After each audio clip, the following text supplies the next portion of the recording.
placing pulp right now. Then I started from the center.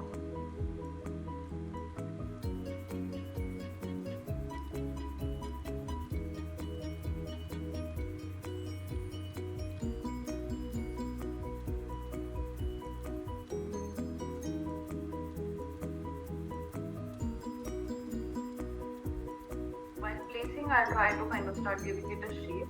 Even if it's irregular, I don't think it really matters.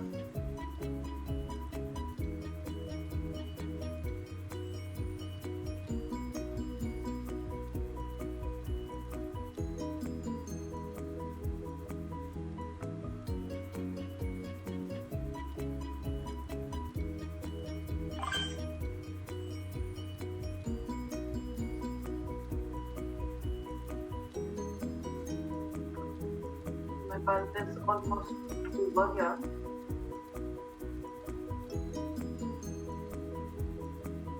Just very gently try to place all the pulp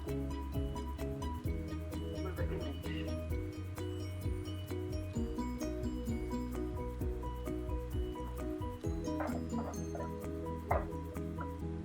Even if you ended up making more pulp, as I said, in this box itself or any container, you can just preserve it and use it for like another one.